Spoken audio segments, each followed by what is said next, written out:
Le monde des producteurs des bateaux de plaisance est vraiment unique parce que bien que la situation du marché ne soit pas aussi positive que ça, on trouve des entreprises de tout genre et de toute taille.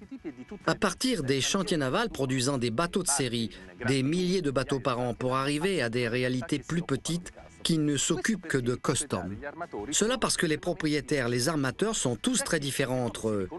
Certains préfèrent un bateau issu de la grande production relativement standard et donc ils se contentent parce que les prix sont plus intéressants. Mais d'autres armateurs avec plus d'expérience sur le point d'acheter leur deuxième ou troisième bateau ont déjà compris ce qu'il leur faut. Ils ont des exigences assez particulières, ils préfèrent des constructions à l'unité en mesure de répondre à leurs besoins. Dans cette dernière catégorie, on trouve Iacaroni Yacht International, un bureau de conception assez jeune qui s'occupe à 360 degrés de bateaux custom et semi-custom. Aujourd'hui, nous sommes sur un de ces bateaux, le Iacaroni 64 Raised Saloon, une unité très particulière mais qui a entièrement été construite sur la base des demandes de son armateur.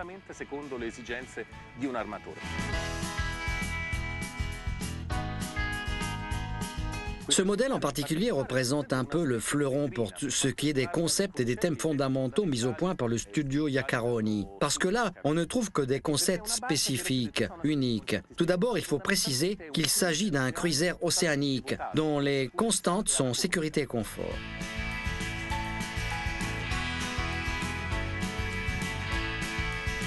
Le projet du studio Iacaroni sur carène de l'américain Rob Ladd propose les concepts et les lignes des grands cruisers océaniques, mais avec une mise en œuvre plus moderne. La coque est marquée par des sections privilégiant la résistance en mer et la souplesse du passage sur la vague sans pénaliser les performances. Pour avoir encore plus de sécurité, la quille longue fait partie de la coque, avec l'est encapsulé à l'intérieur et safran pourvu d'un skeg très profond.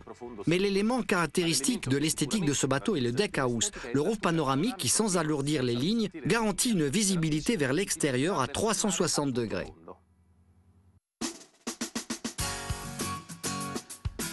Pour réaliser ces cruisers océaniques en composite, Iacaroni collabore avec le chantier naval de Taïwan Taiyang Yacht Building. Les matériaux et surtout les épaisseurs utilisées dans le laminage font clairement comprendre que sécurité est synonyme de priorité. L'œuvre vive est en polyester avec la structure des varangues résinées directement dans la coque, alors que pour réduire les poids, les murailles et le pont sont en sandwich de verre et Rex. De plus, il ne faut pas oublier le soin pour les détails des parties en teck à l'intérieur, tout comme la qualité de toutes les installations de bord, avec des éléments issus des bateaux de travail. Pour ce qui concerne les détails de la construction, deux sont les éléments à mettre en valeur. Tout d'abord, la qualité des bois et la finesse des artisans qui les ont façonnés. Observez ces éléments en bois massif, si finement travaillés. Le teck est de très bonne qualité, laissé dans sa couleur d'origine pour les éléments verticaux. Et en revanche, avec un peu de mordant sur le parquet, qui est donc un peu plus sombre. Les tiroirs aussi sont très élégants. Regardez celui-ci par exemple. Il est utilisé pour ranger les plans nautiques et il est réalisé entièrement en bois. Et puis cette bordure du plancher qui, sur les gradins et là où c'est nécessaire, devient surface antidérapage légèrement relevée.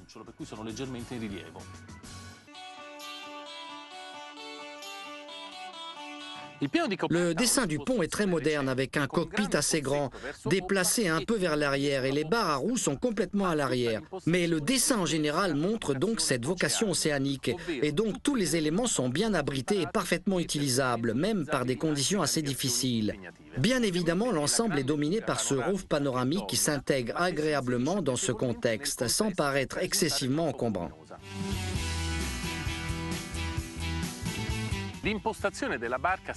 Il suffit de jeter un coup d'œil à l'étrave pour comprendre la philosophie de ce design.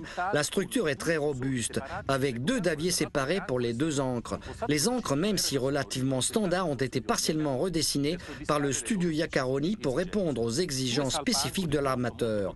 Deux guindeaux très puissants de Maxwell, fargue en bois très robuste avec des filoirs d'écoute intégrés. Et là, on a la soute à voile très profonde qui peut vraiment contenir l'équipement nécessaire pour un tour nord du monde, où on accède par un portillon étant qui isole complètement toute la zone avant.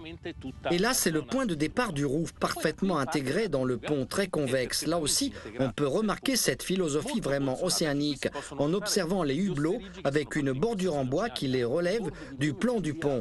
Bien évidemment, on peut les avoir même au ras du pont, ils sont en acier. La forme arrondie du pont rend cette zone peu confortable pour les bains de soleil, mais on peut quand même trouver beaucoup de place. Et puis il y a le pied du mât. Le travail du chariot du génois autovireur, très grand, est facilité par la convexité du roof et toutes les manœuvres qui, du mât passent ci-dessous, sont complètement cachées pour ressortir devant les 4 winches de manœuvre. Ensuite, bien évidemment, ce grand roof panoramique, le deck house, avec une baie vitrée vraiment importante.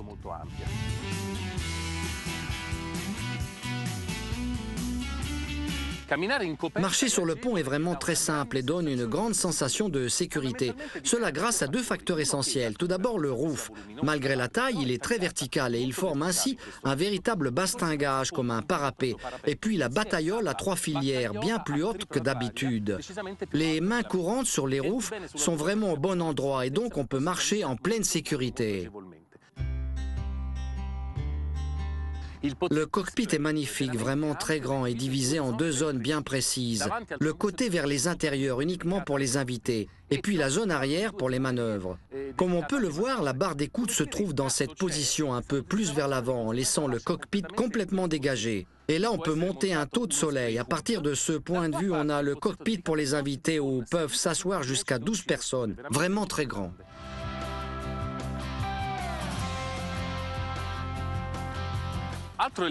Un autre élément qui caractérise le cockpit est cette grande table, presque trop grande. Mais n'oubliez pas que nous sommes devant un bateau custom et donc on peut le demander plus petit et plus léger. Malgré sa taille, il laisse quand même un peu de place tout autour et on peut aussi s'appuyer quand le bateau est à la gîte. Il est vraiment très grand. Notez encore une fois le soin pour les détails. Cette zone est vraiment superbe. Il y a de grands espaces qui peuvent même être réfrigérés, des mains courantes et cette espèce de console où se trouve le grand écran de navigation dans la partie basse du tableau de bord. Et puis ces 2 sièges pour faire asseoir avec les autres banquettes jusqu'à 10 voire 12 personnes. 10, addirittura 12 persone a sedere.